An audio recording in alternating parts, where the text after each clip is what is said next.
Hi hello ನಮಸ್ಕಾರ. ನಾನು ನಿಮ್ಮ ಸ್ಪರ್ಶ ಗೌಡ. ಯಾರೆಲ್ಲ ಇನ್ನು ಕಾಮನಬಿಲ್ಲು ಕಥಾಗುಚ್ಛ ಯೂಟ್ಯೂಬ್ ಚಾನಲ್ಗೆ ಸಬ್ಸ್ಕ್ರೈಬ್ ಆಗಿಲ್ವೋ ಕೂಡಲೇ ಸಬ್ಸ್ಕ್ರೈಬ್ ಆಗಿ. ಕತೆ ಇಷ್ಟ ಆದರೆ ಶೇರ್ ಮಾಡಿ, ಲೈಕ್ ಮಾಡಿ ಹಾಗೂ ಕಮೆಂಟ್ ಮಾಡಿ. ನಾನು ಇವತ್ತು ಹೇಳ್ತಿರೋ ಕತೆ ಒಂಗಿರಣ ಭಾಗ 220. ಅನತಿ ಕಾಲೇಜಿಗೆ ಹೋಗಲು ತಯಾರಾಗಿ ಬಂದು ಡೈನಿಂಗ್ ಟೇಬಲ್ ಮೇಲೆ ಕುಳಿತು ಸಹಜವಾಗಿಯೇ ತಿಂಡಿ ತಿನ್ನುತ್ತಿದ್ದಳು. ಅವಳ ಮುಖದ ಮೇಲೆ ಆತಂಕವಾಗಲಿ ಭಯವಾಗಲಿ ಯಾವುದೂ ಇರಲಿಲ್ಲ. ಎಂದಿನಂತೆ ಆರಾಮವಾಗಿ ತಿಂಡಿ ತಿನ್ನುತ್ತಿದ್ದಳು. ಅವಳ ಎದುರಿಗೆ ಕುಳಿತಿದ್ದ ಶರದಿ ಇಷ್ಟು ಆರಾಮಾಗಿ ಇರಲು ಹೇಗೆ ಸಾಧ್ಯ ಇವಳಿಗೆ ಎಂದುಕೊಂಡಳು. ಅನತಿ ಹೆಚ್ಚು ಸಮಯ ತಿಂಡಿಗೆ ಕೂರದೆ ಬೇಗ ಬೇಗ ತಿಂಡಿ ತಿಂದು ಶರದಿ ಎಡೆಗೆ ಕೋಪದಲ್ಲೇ ನೋಡಿ ಅಲ್ಲಿಂದ ಹೊರಟಿದ್ದಳು. ಅಂದು ಶರದಿ ಆ ಸಾಗರ್ ಜೊತೆ ಮಾತನಾಡಲೇಬೇಕು ಎಂದು ನಿರ್ಧಾರ ಮಾಡಿದ್ದಳು. ಆದರೆ ಮನೆಯವರ ಕಣ್ತಪ್ಪಿಸಿ ಹೇಗೆ ಹೋಗುವುದು ಎನ್ನುವ ಚಿಂತೆ ಕಾಡತೊಡಗಿತು. ಒಮ್ಮೆ ಫ್ರೆಂಡನ್ನು ಮೀಟ್ ಮಾಡಲು ಹೋಗಿದ್ದೆ ಎಂದು ಹೇಳಿದವಳಿಗೆ ಮತ್ತೊಮ್ಮೆ ಅದೇ ಕಾರಣ ಕೊಡಲು ಮನಸ್ಸು ಒಗ್ಗಲಿಲ್ಲ. ಆ ರೀತಿ ಕಾರಣ ಕೊಟ್ಟರೆ ಅನುಮಾನ ಬರುತ್ತದೆ ಎಂದು ಯೋಚಿಸಿದವಳು, ಅತ್ತೆ ನೀವು ಹೋಗಿರಿ, ನನಗೆ ಸ್ವಲ್ಪ ಕೆಲಸ ಇದೆ, ಅದನ್ನು ಮುಗಿಸಿಕೊಂಡು ಬರ್ತೀನಿ ಎಂದು ಅಷ್ಟನ್ನು ಮಾತ್ರ ಹೇಳಿದ್ದಳು. ಅವಳ ಮಾತು ಕೇಳಿದ ಸ್ಪಂದನ ಅವರಿಗೆ ಅನುಮಾನ ಬಂದರೂ ಸಹ ಏನು ಕೆಲಸ ಎಂದು ತಿರುಗಿ ಕೇಳಲಿಲ್ಲ. ಸರಿ ಎಂದು ಹೇಳಿ ಅಲ್ಲಿಂದ ಹೊರಟಿದ್ದರು. ಕಾರಿನಲ್ಲಿ ಕುಳಿತ ಸ್ಪಂದನ ಅವರಿಗೆ ಮೊದಲು ಒಂದು ಸಣ್ಣ ವಿಷಯವನ್ನು ಬಿಡದೆ ಎಲ್ಲವನ್ನೂ ಅವರ ಜೊತೆ ಹೇಳಿಕೊಳ್ಳುತ್ತಿದ್ದ ಶರದಿ ಕಣ್ಮುಂದೆ ಬಂದಿದ್ದಳು. ಈಗ ಅವಳ ಮುಖದಲ್ಲಿ ಯಾವುದೋ ಆತಂಕ, ಅವಳ ನಡವಳಿಕೆಯಲ್ಲಿ ಬದಲಾವಣೆ ಆಗುತ್ತಿರುವುದನ್ನು ನೋಡಿ ಅವಳು ಏನನ್ನೋ ಮುಚ್ಚಿಡುತ್ತಿದ್ದಾಳೆ ಎಂದು ತಿಳಿದು ಹೋಗಿತ್ತು. ಸ್ಪಂದನ ಅವರಿಗೆ ಶರದಿಯ ಮೇಲೆ ಅನುಮಾನ ಇಲ್ಲದಿದ್ದರೂ ತನ್ನ ನಡವಳಿಕೆಯಿಂದ ಮನೆಯವರೆಲ್ಲರಿಗೂ ತನ್ನ ಮೇಲೆ ತಾನೇ ಅನುಮಾನಕ್ಕೆ ಎಡೆ ಮಾಡಿಕೊಟ್ಟಿದ್ದಳು ಶರದಿ. ಇಂದು ಕೂಡ ಆಟೋ ಹಿಡಿದು ಅದೇ ಗ್ಯಾರೇಜ್ ಬಳಿ ಬಂದಿದ್ದಳು. ಶರದಿ ಬರುವ ವೇಳೆಗಾಗಲೇ ಅವನು ಕಾರನ್ನು ಅಲ್ಲಿಯೇ ನಿಲ್ಲಿಸಿ ರಸ್ತೆ ದಾಟಿ ಯಾರದೋ ಜೊತೆ ಮಾತನಾಡುತ್ತಿರುವುದು ಅವಳ ಕಣ್ಣಿಗೆ ಬಿದ್ದಿತ್ತು. ತಾನು ಕೂಡ ಅಲ್ಲಿಗೆ ಹೋಗಬೇಕು ಎಂದು ಹೋದವಳು ಅವರ ಎದುರಿಗೆ ಹೋಗುವುದು ಸರಿಯಾಗುವುದಿಲ್ಲ ಎಂದು ಆಲೋಚಿಸಿ ಸ್ವಲ್ಪ ದೂರದಲ್ಲಿಯೇ ನಿಂತು ನೋಡುತ್ತಿದ್ದಳು. ಅವರು ಏನು ಮಾತನಾಡುತ್ತಿದ್ದಾರೆ ಎಂದು ಕೇಳಿಸದಿದ್ದರೂ ಅವರು ಕೈ ಸನ್ನೆಯಲ್ಲಿಯೇ ಜೋರು ಮಾಡುತ್ತಿರುವುದನ್ನು ಅರ್ಥ ಮಾಡಿಕೊಂಡವಳು ವಾದ ಮಾಡುತ್ತಿದ್ದಾರೆ ಎಂದು ತಿಳಿದು ಹೋಗಿತ್ತು. ಸಾಗರ್ ಜೊತೆ ಮಾತನಾಡುತ್ತಿದ್ದ ವ್ಯಕ್ತಿ ತನ್ನ ಬ್ಯಾಗಿನಿಂದ ಹಣದ ಕಂತೆಯನ್ನು ತೆಗೆದು ಸಾಗರ್ ಕೈಗೆ ನೀಡಿದ್ದನ್ನು ನೋಡಿ ಆಶ್ಚರ್ಯವಾಗಿತ್ತು. ಅಷ್ಟೊಂದು ಹಣ ನೀಡುತ್ತಿದ್ದಾರೆ, ಇವರು ಯಾರು? ಇವನ ತಂದೆ ಇರಬೇಕಾ ಎಂದು ತನ್ನಷ್ಟಕ್ಕೆ ತಾನೇ ಊಹಿಸಿಕೊಂಡಳು. ಆ ವ್ಯಕ್ತಿ ಅಲ್ಲಿಂದ ಸರಿದು ಹೋಗುತ್ತಿದ್ದ ಹಾಗೆ ತಡ ಮಾಡದೆ ಒಡನೆ ಓಡಿ ಹೋಗಿ ಸಾಗರ್ ಎದುರಿಗೆ ನಿಂತಿದ್ದಳು. ಅಲ್ಲಿ ಶರದಿಯನ್ನು ನಿರೀಕ್ಷಿಸದವನು ಅವಳನ್ನು ನೋಡುತ್ತಿದ್ದ ಹಾಗೆ ಮುಖದ ಮೇಲೆ ಬೆವರ ಹನಿಗಳು ಜಮೆಯಾದವು. ನೀವ್ಯಾಕೆ ನನ್ನ ದಾರಿಗೆ ಅಡ್ಡ ಬರುತ್ತಿದ್ದೀರಾ ಎಂದು ನಡುಗುವ ಸ್ವರದಲ್ಲಿಯೇ ಕೇಳಿದನು. ಈಗಾಗಲೇ ನಾನು ಯಾರು ಎಂದು ನಿನಗೆ ತಿಳಿದಿದೆ ಎಂದು ಅವನನ್ನೇ ನೇರ ನೋಟದಲ್ಲಿ ನೋಡುತ್ತಾ ಹೇಳಿದಳು. ಅವಳ ಮನೆಯಲ್ಲಿದ್ದ ಗಟ್ಟಿತನಕ್ಕೆ ಇವನಿಗೆ ಉಸಿರೇ ಹೊರಬರಲಿಲ್ಲ. ಅದ್ಯಾರದೋ ಜೊತೆ ಇಷ್ಟರ ತನಕ ಮಾತನಾಡುತ್ತಿದ್ದೆಯಲ್ಲ, ಯಾರು ಅವರು? ನಿನ್ನ ತಂದೆಯಾ? ಹಣ ಬೇರೆ ಕೊಡುತ್ತಿದ್ದರು ಎಂದವಳ ಮಾತಿಗೆ ಅವರು ಯಾರಾದರೆ ನಿಮಗೇನು? ದಾರಿ ಬಿಡಿ, ನಾನು ಹೋಗಬೇಕು ಎಂದನು. ನಾನೇನು ನಿನ್ನನ್ನು ನಮ್ಮ ಮನೆಗೆ ಕರೆದುಕೊಂಡು ಹೋಗುವುದಿಲ್ಲ, ಹೋಗುವಂತೆ. ನನ್ನ ಪ್ರಶ್ನೆಗೆ ಉತ್ತರ ಕೊಟ್ಟು ಹೋಗು. ನೀನು ನಿಜವಾಗಿ ಕಶ್ಯಪ್ ಅವರ ಮಗನಾ? ಆ ಕಾರು ನಿಜವಾಗಿಯೂ ನಿನ್ನದೇನಾ? ನೇರವಾಗಿಯೇ ಕೇಳಿದಳು. ಹೌದು ತಡವರಿಸುತ್ತಾ ಒಂದೇ ಒಂದು ಪದದಲ್ಲಿ ಉತ್ತರಿಸಿದನು. ಇನ್ನೊಮ್ಮೆ ಕೇಳುತ್ತಿದ್ದೇನೆ, ಸತ್ಯ ಒಪ್ಪಿಕೋ. ಹಾಗೆ ಗ್ಯಾರೇಜ್ ಬಳಿ ನಿಂತಿರುವ ಕಾರು ನಿನ್ನದೇನಾ ಎಂದಳು ಅದೇ ಕೋಪದಲ್ಲಿ. ಇವಳೊಂದು ಹೆಣ್ಣು, ಇವಳು ಏನು ಮಾಡಲು ಸಾಧ್ಯ ಎಂದು ಆಲೋಚಿಸಿದವನು, ನನ್ನನ್ನು ಪ್ರಶ್ನೆ ಮಾಡಲು ನೀವ್ಯಾರು? ರಸ್ತೆಯಲ್ಲಿ ಈ ನಿಂತು ಮಾತನಾಡುವುದು ತಪ್ಪು. ಕೊನೆ ಸಲ ಹೇಳ್ತಿದ್ದೇನೆ, ಹೌದು ಅದು ನಮ್ಮದೇ ಕಾರು, ಸ್ವಲ್ಪ ಪ್ರಾಬ್ಲಮ್ ಇದೆ, ಅದಕ್ಕೆ ಅಲ್ಲಿ ನಿಲ್ಲಿಸಿದ್ದೇನೆ. ನನಗೆ ನಿಮ್ಮ ಜೊತೆ ಕಾಡು ಹರಟೆ ಹೊಡೆಯಲು ನನಗೆ ಸಮಯವಿಲ್ಲ, ನಾನು ಹೊರಡಬೇಕು ಎಂದು ಒಂದು ಹೆಜ್ಜೆ ಮುಂದಿರಿಸುತ್ತಿದ್ದ ಹಾಗೆ ಒಡನೆ ಅವನ ಕೊರಳ ಪಟ್ಟಿಗೆ ಕೈ ಹಾಕಿದಳು. ಎಷ್ಟು ಅಂತ ಸುಳ್ಳು ಹೇಳ್ತಿದ್ದೀಯಾ? ನಿನ್ನ ಸುಳ್ಳುಗಳನ್ನು ಅನತಿ ನಂಬಬಹುದು, ನಾನು ನಂಬುವುದಿಲ್ಲ. ಅನತಿಯ ಹಿಂದೆ ಯಾಕೆ ಬಿದ್ದಿದ್ದೀಯಾ? ಆ ಕಾರು ನಿನ್ನದೇ ಎಂದು ಹೇಳಿದೆಯಲ್ಲ, ಬಾ ಈಗಲೇ ಗ್ಯಾರೇಜ್ ಬಳಿ ಕರೆದುಕೊಂಡು ಹೋಗುತ್ತೇನೆ. ಓನರ್ ಬಳಿ ಆ ಕಾರು ನಿನ್ನದೇ ಎಂದು ಹೇಳು, ಆಗ ನಾನು ನಿನ್ನ ಮಾತನ್ನು ಒಪ್ಪುತ್ತೇನೆ ಎಂದು ಅವನ ಕೊರಳಪಟ್ಟಿ ಹಿಡಿದು ಹೆಜ್ಜೆ ಮುಂದಿರಿಸಿದಳು.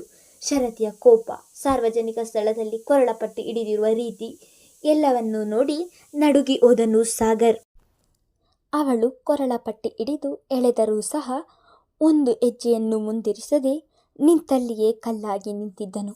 ಅವನೆಡೆಗೆ ತಿರುಗಿದವಳು, ಯಾಕೆ ಹಾಗೆ ನಿಂತಿದ್ದೀಯಾ? ಕರೆಯುತ್ತಿದ್ದೇನೆ ತಾನೆ. ಗ್ಯಾರೇಜ್ ಏನು ಬಹುದೂರ ಇಲ್ಲ, ಅಲ್ಲೇ ಕಣ್ಣೆರೆದಿರಿಗೆ ಕಾಣುತ್ತಿದೆ, ಬಾ ಹೋಗೋಣ ಎಂದಳು. ಈಗ ಸಾಗರ್ಗೆ ಏನು ಮಾಡುವುದು ಎನ್ನುವುದೇ ತಿಳಿಯಲಿಲ್ಲ. ಒಡನೆಯೇ ಶರದಿಯನ್ನು ಜೋರಾಗಿ ದೂಡಿ ಅಲ್ಲಿಂದ ಓಡಿ ಹೋಗಿದ್ದನು. ಅವನು ದುಡಿದ ರಭಸಕ್ಕೆ ನೆಲಕ್ಕೆ ಬಿದ್ದವಳಿಗೆ ಮೊಣಕೈ ತರಚಿ ಸ್ವಲ್ಪ ಗಾಯವಾಗಿತ್ತು. ಅಮ್ಮ ಎಂದು ಕೂಗಿಕೊಂಡು ಕೈಯನ್ನೆಲ್ಲ ಒದರುತ್ತಾ ಎದ್ದು ನಿಂತವಳು ಮಣ್ಣಾಗಿದ್ದ ಸೀರೆಯನ್ನು ಒದರಿಕೊಂಡವಳಿಗೆ ಮೊಣಕೈ ನೋವಾಗಲು ಶುರುವಾಯಿತು. ಅದಾಗಲೇ ಅವಳ ಕಣ್ಣು ತುಂಬಿದವು. ಅವನು ಯಾವಾಗ ಎದುರಿ ಓಡಿ ಹೋದನೋ ಆಗಲೇ ಅವಳಿಗೆ ಅವನು ಅನತಿಗೆ ಮೋಸ ಮಾಡುತ್ತಿದ್ದಾನೆ ಎಂದು ತಿಳಿದು ಹೋಗಿತ್ತು. ಈಗ ಏನು ಮಾಡಬೇಕು, ಯಾರಿಗೆ ಹೇಳಬೇಕು ಎನ್ನುವುದೇ ತಿಳಿಯಲಿಲ್ಲ. ಮನೆಯವರಿಗೆ ಹೇಳೋಣ ಎಂದು ಯೋಚಿಸಿದವಳಿಗೆ ಅನತಿ ಹಾಕಿದ ಆಣೆ ಕಣ್ಣ ಮುಂದೆ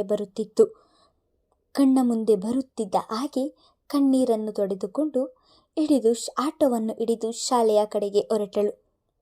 ಮಿಸ್ಟರ್ ರಿಷಿ, ನೀನು ಪದೇ ಪದೇ ಫೋನಿನಲ್ಲಿ ಮಾತನಾಡುವಾಗಲೇ ನನಗೆ ಅನುಮಾನ ಬರಬೇಕಿತ್ತು. ಆದರೆ ನಿನ್ನ ಮೇಲೆ ನಂಬಿಕೆ ಇಟ್ಟಿದ್ದಕ್ಕೆ ನಮಗೆ ಮೋಸ ಮಾಡಿದ್ಯಲ್ಲ. ಎಷ್ಟು ಧೈರ್ಯ ಇದ್ರೆ ನಮ್ಮ ಕಂಪನಿಯ ಸೀಕ್ರೆಟನ್ನು ನಿನ್ನ ಮಾವನ ಕಂಪನಿಗೆ ಹೇಳುತ್ತೀಯ? ಅದರಲ್ಲೂ ಆ ಧನುಷ್ ತುಂಬ ಬುದ್ಧಿವಂತ. ಅದಕ್ಕೆ ನಿನ್ನನ್ನು ನಮ್ಮ ಕಂಪನಿಗೆ ಕೆಲಸಕ್ಕೆ ಕಳುಹಿಸಿರಬೇಕು. ಶರತ್ ಚಂದ್ರ ಆಡುತ್ತಿದ್ದ ಒಂದೊಂದು ಮಾತಿಗೂ ರಿಷಿ ಪಾತಾಳಕ್ಕೆ ಕುಸಿದು ಹೋಗುತ್ತಿದ್ದನು. ತಪ್ಪೇ ಮಾಡದೆ ಅಲ್ಲಿ ಇರುವಂತಹ ಎಲ್ಲರ ಎದುರಿಗೆ ಈಗ ತಪ್ಪಿತಸ್ಥನಾಗಿ ನಿಂತಿದ್ದನು ಎನ್ನುವುದಕ್ಕಿಂತ ನಿಲ್ಲಿಸಿದ್ದರು. ಅದು ಸಣ್ಣ ಪುಟ್ಟ ಆರೋಪವಲ್ಲ, ಕಂಪನಿಯ ಸೀಕ್ರೆಟನ್ನು ಧನುಷ್ ಕಂಪನಿಗೆ ಹೇಳುತ್ತಿದ್ದಾನೆ ಎನ್ನುವ ಆರೋಪದ ಮೇಲೆ.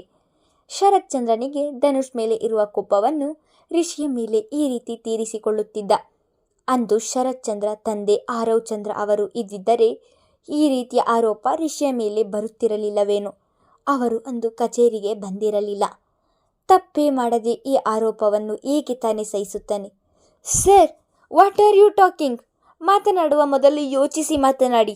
ಯಾವುದೇ ಕೆಲಸವಾದರೂ ಸರಿ, ನಿಯತ್ತಿನಿಂದ ಕೆಲಸ ಮಾಡುವವನು ನಾನು ಧನುಷ್ ಸರ್ ಜೊತೆ ಮಾತೇ ಆಡಿಲ್ಲ. ಆಗಿದ್ದಾಗ ನಾನು ಕಂಪನಿಯ ಸೀಕ್ರೆಟನ್ನು ಅವರಿಗೆ ಹೇಳುತ್ತಿದ್ದೇನೆ ಎಂದು ನೀವು ಅದು ಹೇಗೆ ಆರೋಪ ಮಾಡುತ್ತಿದ್ದೀರಾ? ನಾನು ಮಾತನಾಡುವುದನ್ನು ನಿನ್ನಿಂದ ಕಲಿಯಬೇಕಿಲ್ಲ ರಿಷಿ. ಒಬ್ಬ ಕಂಪನಿಯ ಓನರ್ ನಾನು. ಎಂಪ್ಲಾಯೀಸ್ ಬಳಿ ಹೇಗೆ ಮಾತನಾಡಬೇಕು ಎಂದು ನನಗೆ ಚೆನ್ನಾಗಿ ಗೊತ್ತು.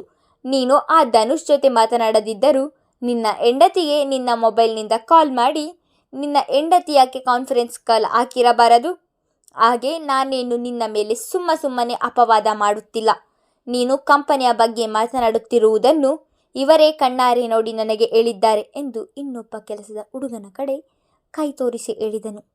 ಊಟವಾದ ನಂತರ ನನ್ನ ಹೆಂಡತಿಯ ಜೊತೆ ಕಾಲ್ ಮಾಡಿ ಮಾತನಾಡಿದ್ದು ನಿಜ, ಆದರೆ ಕಂಪನಿಯ ವಿಷಯ ನಾನು ಮಾತನಾಡಿಲ್ಲ ಸರ್. ತೆಗೆದುಕೊಳ್ಳುವ ಸಂಬಳಕ್ಕೆ ನಿಯತ್ತಿನಿಂದ ಕೆಲಸ ಮಾಡುವವನು ನಾನು ಎಂದನು. ಹೌದು, ಅದಕ್ಕೆ ನೀನು ಇಲ್ಲಿ ಕೆಲಸ ಮಾಡುತ್ತಿರುವುದಕ್ಕೆ ನಿನ್ನ ಮಾವ ಸಂಬಳ ಕೊಡುತ್ತಿರುವುದು. ನನಗೆ ಈಗ ಎಲ್ಲವೂ ಅರ್ಥವಾಗುತ್ತಿದೆ. ಅಳಿಯನನ್ನು ನಮ್ಮ ಕಂಪನಿಗೆ ಕೆಲಸಕ್ಕೆ ಕಳುಹಿಸಿ ನಿನ್ನ ಮಾವ ಸಂಬಳ ಕೊಡಲು ಕಾರಣ ಏನು ಎಂದು. ಇಷ್ಟು ದಿನ ಮುಚ್ಚಿಟ್ಟಿದ್ದಂತಹ ಗುಟ್ಟು ಇಂದು ಅವನ ಮುಂದೆ ರಟ್ಟಾಗಿತ್ತು. ಅವರ ಮಾತನ್ನು ಕೇಳಿ ಆಶ್ಚರ್ಯವಾದವನು, ಏನು ಹೇಳ್ತಿದ್ದೀರಾ ಎನ್ನುವ ಪರಿಜ್ಞಾನ ಇದೆಯಾ ಎಂದು ಒಡನೆಯೇ ಕೋಪ ಬಂದು ಅವರ ಕೊರಳಪಟ್ಟಿ ಹಿಡಿದು ಬಿಟ್ಟನು.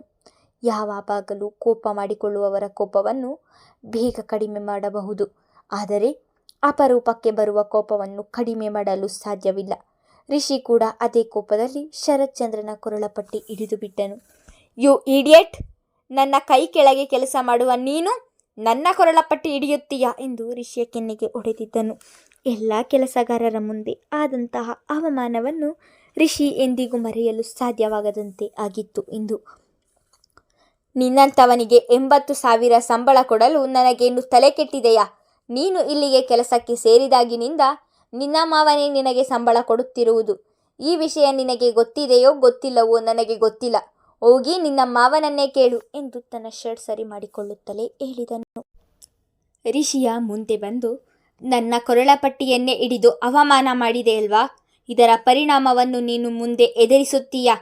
ಇನ್ನು ಎಲ್ಲಿಗೆ ಹೋದರೂ ನಿನಗೆ ಕೆಲಸ ಸಿಗದ ಹಾಗೆ ಮಾಡ್ತೀನಿ ಎಂದವನು ಬಿರುಸಾಗಿ ತನ್ನ ಚೇಂಬರ್ಗೆ ಹೋಗಿ ರಿಷಿಯ ಸರ್ಟಿಫಿಕೇಟ್ ಹುಡುಕಿ ತೆಗೆದು ಎಲ್ಲ ಸರ್ಟಿಫಿಕೇಟ್ ಮೇಲೂ ಬ್ಲಾಕ್ ಮಾರ್ಕ್ ಹಾಕಿ ಅದನ್ನು ರಿಷಿಯ ಮುಖದ ಮೇಲೆ ತಂದು ಎಸೆದಿದ್ದನು. ರಿಷಿಗೆ ಈಗ ಮಾತನಾಡಲು ಆಗದಂತಹ ಪರಿಸ್ಥಿತಿ. ನೆಲದಲ್ಲಿ ಬಿದ್ದಿದ್ದಂತಹ ತನ್ನ ಸರ್ಟಿಫಿಕೇಟ್ಗಳನ್ನು ಕೈಯಲ್ಲಿ ಹಿಡಿದವನಿಗೆ ಯಾರೋ ತನ್ನ ಉಸಿರನ್ನೇ ಕಿತ್ತು ತೆಗೆದಂತಹ ಅನುಭವವಾಗುತ್ತಿತ್ತು. ಉಸಿರಾಡುವುದನ್ನೇ ಮರೆತಂತೆ ನಿಂತುಬಿಟ್ಟನು. ಅಂತಹ ಕಷ್ಟದಲ್ಲೂ ಛಲ ಬಿಡದೆ ಅಲ್ಲಿ ಇಲ್ಲಿ ಕೆಲಸ ಮಾಡಿಕೊಂಡು ಓದಿ ತೆಗೆದುಕೊಂಡಂತಹ ಸರ್ಟಿಫಿಕೇಟ್ ಅವು. ಇಷ್ಟಪಟ್ಟು ಆರಿಸಿಕೊಂಡಂತಹ ಕೆಲಸ ಇದು. ಓದು ಕೆಲಸ ಎಲ್ಲವೂ ಈಗ ನೀರಲ್ಲಿ ಹೋಮ ಮಾಡಿದಂತೆ ಆಗಿತ್ತು. ಏನು ಮಾಡುವುದು, ಎಲ್ಲಿಗೆ ಹೋಗುವುದು ಒಂದು ತಿಳಿಯದೆ ಕಚೇರಿಯಿಂದ ಹೊರಬಂದವನು ಅಲ್ಲಿಯೇ ಕುಸಿದು ಕುಳಿತು ಬಿಟ್ಟನು. ತನಗೆ ಇಂಥದ್ದೊಂದು ದಿನ ಬರುತ್ತದೆ ಎಂದು ಊಹೆಯನ್ನು ಮಾಡಿರಲಿಲ್ಲ ಅವನು. ಈಗಲೂ ತನಗೆ ಸಂಬಳ ಕೊಡುತ್ತಿದ್ದುದು ತನ್ನ ಮಾವ ಎನ್ನುವ ವಿಷಯವನ್ನು ಅವನಿಂದ ನಂಬಲು ಸಾಧ್ಯವಾಗುತ್ತಿಲ್ಲ. ಮುಂದುವರೆಯುವುದು.